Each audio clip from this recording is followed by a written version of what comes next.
শুভ দোল পূর্ণিমা। তোমরা সবাই কেমন কাটালে এই পূর্ণিমাতে অবশ্যই কিন্তু কমেন্টে জানিও। আর আমরা কেমন কাটিয়েছি সেটা তোমাদের সাথে শেয়ার করছি। চলো, আমাদের বাড়িতে তো এই পুচকি পাচকাগুলো এসেই ছিল, ওরা খেলা করছিল আর আমার মেয়ের বান্ধবীরাও এসেছিলো। তো সবাই মিলে এখানে রং খেলছিল। আর আমার মেয়ে না এইবার ফার্স্ট টাইম পুরো জল দিয়ে খেলে পুরো জলে চুপচুপ করেছে, মানে জল রং দিয়ে খেলেছে। আর এইদিকে দেখো, আর আমরা না জল রং কিনিই নি, ওই আমার ভাই দিয়ে গেছিলো আর একটুখানি আগের বছরে ছিল সেটা দিয়েই খেলেছে। এই বছর আর জল রং কেনাই হয়নি, শুধু ফিচকারিটাই কিনেছে। এই যে ফিচকারিটা দেখছো, এই ফিচকারিটা কিনে নিয়ে এসছে। আমাকে এই বছর আমার মেয়ে ফার্স্ট রং মাখিয়েছিল। ও আর এসে বারবার বলছে, মা তোমাকে এবার কে ফার্স্ট রং মাখিয়েছে? আমি না বলো? আমি বলছি হ্যাঁ তুই মাখিয়েছিস। যাই হোক, তারপর কিন্তু ওরা কিন্তু ভীষণ মজা করেছে।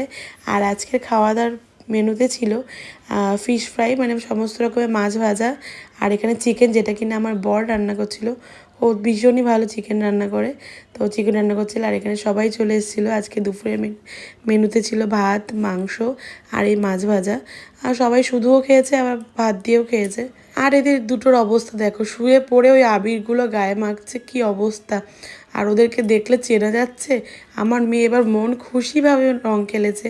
আর এদিকে দেখো, আমরা 4টের সময় আমার বর বেরিয়েছে, 4টের সময় বেরিয়ে ওদের স্নান হয়ে গেছে, আমার দিদি বৌদিদের মায়ের সবার স্নান হয়ে গেছে। তারপর গিয়ে সব দাঁড়িয়ে গল্প করছিল, বার করে করে সবাইকে রং মাখাচ্ছিল। আর আমার একটা দাদা ছিল, ও না ভীষণ গ্রহণ মানে সমস্ত কিছু খুব মানে, আমার বাবাও তাই, ভীষণ সব কিছু পূর্ণিমা অমাবস্যা গ্রহণ এগুলো খুব মানে। তো ওই গ্রহণ লেগেছে বলে ও একটুও রং খেলবে না বলে খাটের কোনায় উঠে বসে আছে, মানে ও কিছুতেই নামবে না। দেখো কি করছে ওরা। আর আমার বড়কে মাখাবে, তারপর আমি বললাম থাক ছেড়ে দাও, ও যখন মানে ওকে ওগুলো মানতে দাও, ওকে মাখাতে হবে না। তারপর চলে গেছিলো আমাদের বাড়িতে। আর গিয়ে মা তো শুয়েছিল খেয়ে দিয়ে উঠে, মাকে বার করে এনে মাকে পুরো ভূত করে দিয়েছে।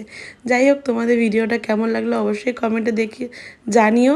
দেখা হচ্ছে নেক্সট মিনি ব্লগে। বাই।